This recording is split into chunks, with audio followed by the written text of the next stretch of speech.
Hello friends, जय हिंद। आज हम लोग आने वाले रीट एग्ज़ाम के लिए सीडीपी के 50 मोस्ट इम्पॉर्टेंट क्वेश्चन का क्विक रिवीजन करेंगे और ये सारे वन लाइनर क्वेश्चन होंगे।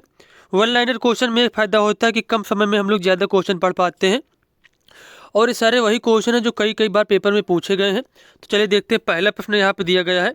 पहला क्वेश्चन है, मनुष्य जो कुछ बनना होता है प्रारंभ के 4 से 5 वर्षों में बन जाता है। यह कथन किसका है? यह कथन है सिगमंड फ्रायड का।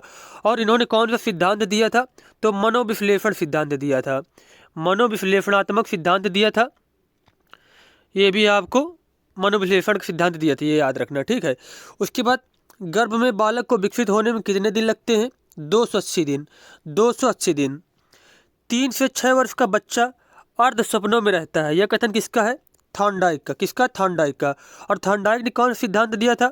तो प्रयास एवं त्रुटि का सिद्धांत। प्रयास और त्रुटि का सिद्धांत दिया था। ये भी आपको याद रखना है। और बात किया जाए, अगर पेपर में इनसे पूछा भी जाता है इनसे एक प्रश्न थॉर्नडाइक से कि थॉर्नडाइक किस देश के मनोवैज्ञानिक थे? तो अमेरिका के थे। अमेरिका के। उसके बाद एक पॉइंट और नोट करना है, थॉर्नडाइक को शिक्षा मनोविज्ञान का जनक कहा जाता है। शिक्षा मनोविज्ञान का जनक। शिक्षा मनोविज्ञान का जनक किसको कहते हैं? थॉर्नडाइक को कहते हैं। उसके बाद अगला क्वेश्चन हमारा है, अगला प्रश्न है, डाल्टन प्रणाली के जन्मदाता कौन है? तो मिस हेलेन पार्क हर्स्ट को कहा जाता है। जन्म के समय शिशु के मस्तिष्क का भार कितना होता है? 350 ग्राम। बाल्यावस्था को किसने मिथ्या परिपक्वता कहा है? रॉस ने। किसने कहा है? रॉस ने। अगला क्वेश्चन है यहाँ पे, क्रिया एवं खेल पर आधारित शिक्षा विधि कौन सी है? मॉन्टेसरी विधि। दूध के दांत कितने होते हैं बच्चों के? 20 दांत होते हैं। इनको अस्थायी दांत भी कहा जाता है। अस्थायी दांत भी इनको कहते हैं। अगर पेपर में पूछ लिया जाए कि बच्चों के अस्थायी दांत कितने होते हैं तो आंसर हो जाएगा 20। उसके बाद अगला क्वेश्चन हमारा है, समूह की आयु, गंदी आयु, चुस्ती की आयु, संग्रह करने की प्रवृत्ति वास्तविक जगत में प्रवेश की अवस्था होती है। तो ये कहा जाता है बाल्यावस्था को। पेपर में पूछ लिया जाए चुस्ती की आयु कौन सी अवस्था को कहा जाता है? तो बाल्यावस्था को। समूह की आयु या फिर वास्तविक जगत में प्रवेश की अवस्था, तो ये सब कहा जाता है बाल्यावस्था को। उसके बाद अगला क्वेश्चन है, किशोरावस्था बड़े संघर्ष तनाव तूफान विरोध की अवस्था है। यह किसने कहा था? स्टैनली हॉल ने कहा था। ये कहाँ के मनोवैज्ञानिक थे? अमेरिका के थे। ये भी याद रखना है। तो बहुत मोस्ट इंपॉर्टेंट क्वेश्चन, बहुत बार पेपर पूछा गया है कथन, किशोरावस्था बड़े संघर्ष तनाव तूफान विरोध की अवस्था, किसने कहा था? स्टैनली हॉल ने। उसके बाद क्वेश्चन है, किशोर ही वर्तमान की शक्ति और भावी आशा को प्रस्तुत करता है। यह किसने कहा था? क्रो एंड क्रो ने। क्रो एंड क्रो ने। इस बात पर कोई मतभेद नहीं हो सकता कि किशोरावस्था जीवन का सबसे कठिन काल है। यह किसने कहा था? किलपैट्रिक ने। किलपैट्रिक। किस अवस्था को सुनहरी अवस्था कहा जाता है? बाल्यावस्था को। बाल्यावस्था को। अगला क्वेश्चन यहाँ पे दिया गया है, जन्म से किशोरावस्था तक की गतिविधियों का अध्ययन किया जाता है बाल मनोविज्ञान में। किसमें? बाल मनोविज्ञान में क्वेश्चन पूछा जाता है कब से कब तक अध्ययन किया जाता है? तो जन्म से किशोरावस्था तक का। किस मनोवैज्ञानिक के अनुसार विकास एक सतत और धीमी प्रक्रिया है? स्किनर के अनुसार। किसके अनुसार? स्किनर के अनुसार। उसके बाद नेक्स्ट क्वेश्चन हमारा है, शिशु में कब भय क्रोध से संबंधित संवेगों का विकास होने लगता है? 1 वर्ष में। कितने वर्ष में? 1 वर्ष में। विकास के मनोसामाजिक सिद्धांत का प्रतिपादन किसने किया था? एरिक एरिक्सन ने। और कितनी अवस्थाएं बताई थी? तो 8 अवस्थाएं बताई थी। उसके बाद क्वेश्चन हमारा है, मनोविज्ञान की प्राचीनतम विधि कौन सी है? तो अंतर्दर्शन विधि। कौन सी विधि? अंतर्दर्शन विधि। शिक्षा मनोविज्ञान के जनक कौन है? थॉर्नडाइक। मनोविज्ञान वातावरण के संपर्क में होने वाला मानव व्यवहारों का अध्ययन, यह किसने कहा था? जेबी वाटसन ने। और इनको व्यवहारवाद का जनक कहा जाता है। व्यवहारवाद का जनक इनको कहा जाता है।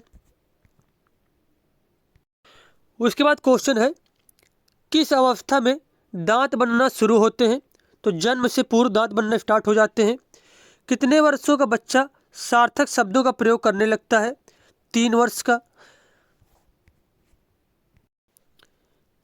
जन्म के समय शिशु की धड़कन रहती है, अनियंत्रित रहती है।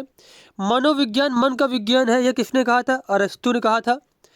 सर्वप्रथम मनोविज्ञान प्रयोगशाला की स्थापना किसने की थी? विलियम मुंट ने। कब की थी? 1879 में की थी। कहाँ पे की थी? जर्मनी में। जर्मनी में कहाँ पे की थी? लिपजिंग शहर में, लिपजिंग में। और उस जगह का नाम था लिपजिंग विश्वविद्यालय। और प्रेजेंट टाइम में जो ये लिपजिंग विश्वविद्यालय था, लिपजिंग लिपजिंग विश्वविद्यालय का नाम बदल कर हो गया है कार्ल मार्क्स विश्वविद्यालय। अब इसका प्रेजेंट टाइम में नाम क्या है? कार्ल मार्क्स विश्वविद्यालय। और एक पॉइंट नोट कर लीजिए इनके बारे में। विलियम वुंड को प्रयोगात्मक मनोविज्ञान का जनक कहा जाता है। प्रयोगात्मक मनोविज्ञान का जनक किसको कहा जाता है? विलियम वुंड को। विलियम वुंड को कहा जाता है प्रयोगात्मक मनोविज्ञान का जनक। अगला प्रश्न यहाँ पे दिया गया है, शिक्षा का अर्थ उन सर्वमान्य विचारों को विकसित करना है जो प्रत्येक मनुष्य में विलुप्त होती जा रही हैं। यह कथन किसका है? सुकरात का। संज्ञानात्मक विकास के सिद्धांत का प्रतिपादन किसने किया था?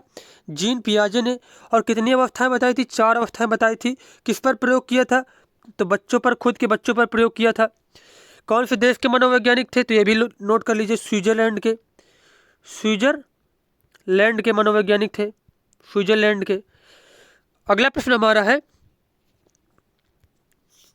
मनोविश्लेषण विधि के जन्मदाता कौन है? Sigmund Freud. मनोविज्ञान व्यवहार का विज्ञान है, यह किसने कहा था? वाटसन ने। बुद्धि परीक्षणों का जन्मदाता किसे माना जाता है? बिने को। उसके बाद क्वेश्चन हमारा है, केवल 2 प्रकार की मूल प्रवृत्तियां हैं, मृत्यु एवं जीवन। यह किसने कहा था? यह कहा था सिगमंड फ्रायड ने।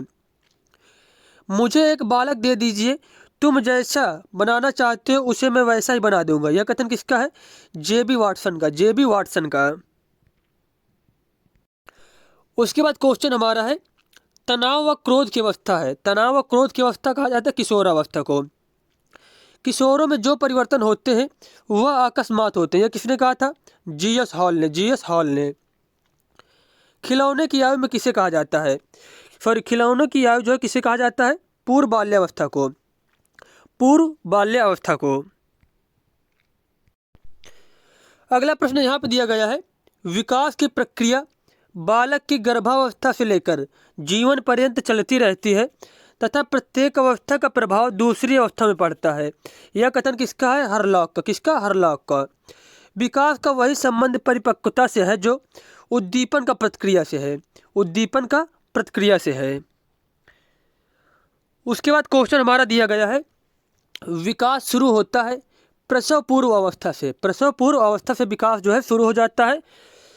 विकास कभी न समाप्त होने वाली प्रक्रिया है, यह विचार संबंधित है विकास के निरंतरता के सिद्धांत यह बताता है कि विकास जो है प्रसव पूर्व अवस्था से शुरू होकर जब तक व्यक्ति की मृत्यु नहीं हो जाती तब तक व्यक्ति का विकास होता रहता है। अगला क्वेश्चन यहाँ पे दिया गया है, बालक का संवेगात्मक विकास, शारीरिक विकास, मानसिक विकास, सामाजिक विकास किस अवस्था में पूर्णता को प्राप्त करता है? तो इसका आंसर हो जाएगा किशोरावस्था में। किशोरावस्था में शिक्षा का क्या स्वरूप होना चाहिए? तो जीविकोपार्जन के लिए शिक्षा देनी चाहिए। कौन सी अवस्था में? किशोरावस्था में। नेक्स्ट क्वेश्चन है, स्टैनले हॉल कहाँ के वैज्ञानिक थे? अमेरिका के। बालिकाओं का भाषा विकास बालकों से आगे रहता है बाल्यावस्था में। वास्तविक जगत में प्रवेश की अवस्था है बाल्यावस्था। अगला क्वेश्चन यहाँ पे दिया गया है, एडोलसेंस किसकी रचना है? जीएस हॉल की। धार्मिक एवं नैतिक शिक्षा देनी चाहिए किशोरावस्था में। नवजात शिशु का भार कितना होता है? 3.2 kg। 7 नंबर क्वेश्चन है, बिना पढ़े लिखे लोगों के लिए सामूहिक परीक्षण के लिए कौन परीक्षण अपनाए जाते हैं? तो इसका आंसर हो जाएगा अवाचिक समूह बुद्धि परीक्षण। टैट की रचना किसने की थी? मार्गन व मूरे ने। सील गुण सिद्धांत के प्रवक्ता कौन थे? तो आलपोर्ट। और उसके बाद हमारा लास्ट क्वेश्चन है, व्यवहार ही व्यक्तित्व है, यह किसने कहा था? यह कहा था वाटसन ने। तो हमारे 50 क्वेश्चन कंप्लीट हो गए। मिलते हैं नेक्स्ट वीडियो में। धन्यवाद।